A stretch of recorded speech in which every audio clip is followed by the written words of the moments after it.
महोदय, पर्यावरण से तात्पर्य किसी एक व्यक्ति के परिवेश से नहीं, वरन व्यक्ति के, समाज के, राष्ट्र के और इस सारी पृथ्वी के ही परिवेश से है, जिसका प्रभाव व्यक्ति, समाज, राष्ट्र और विश्व पर पड़ता है।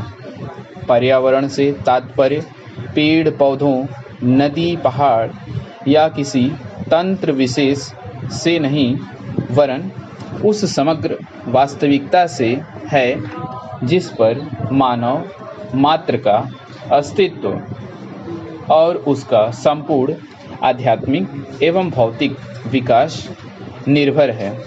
अस्तित्व केवल शारीरिक स्वास्थ्य ही नहीं, मानसिक भी।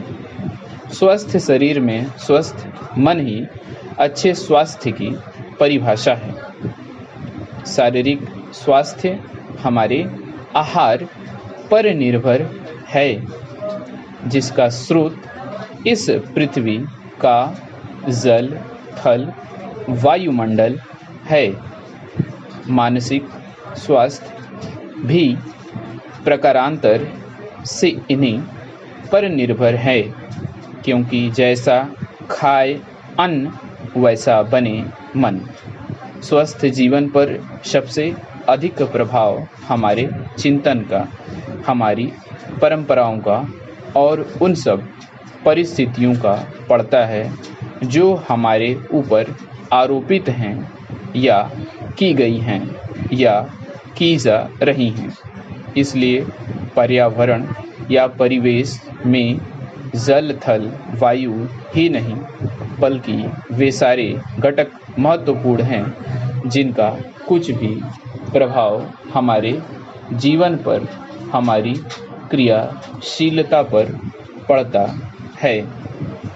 जैसे हमारे विचार, हमारी आचरण और हमारी परंपराएं एवं संस्कृति आदि सदा से मानव की आकांक्षा, उन्नति और विकास की रही है।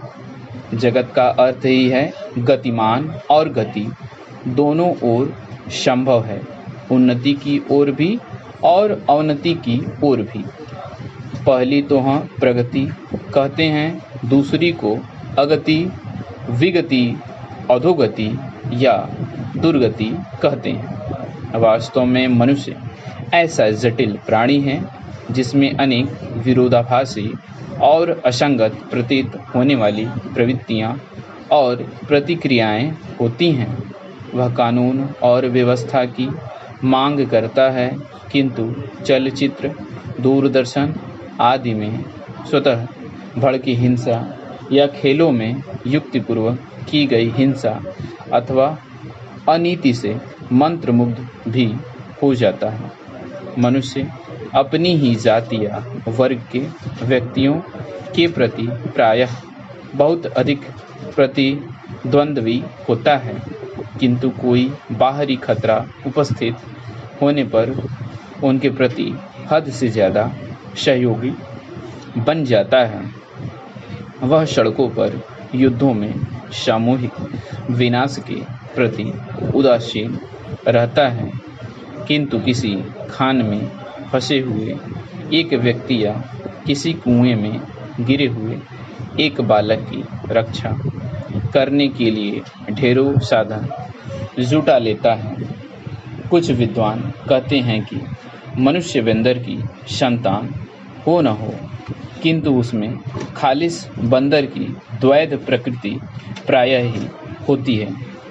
उसमें शाकाहारी बंदरों की भांति वृक्षों में उछल कूद करने की प्रवृत्ति तो होती ही है, साथ ही ऐसे बंदरों की स्वाभाविक जिज्ञासा भी होती है जो अत्यंत संगठित गिरोह में रहते हैं और भांति भांति का मांस खाने में मजा लेते हैं।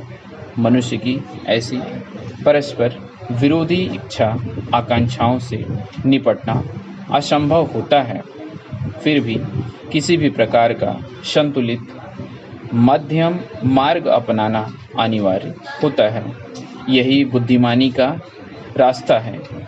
विद्वानों ने मानव की मूलभूत आवश्यकताओं को 5 स्तरों में रखा है।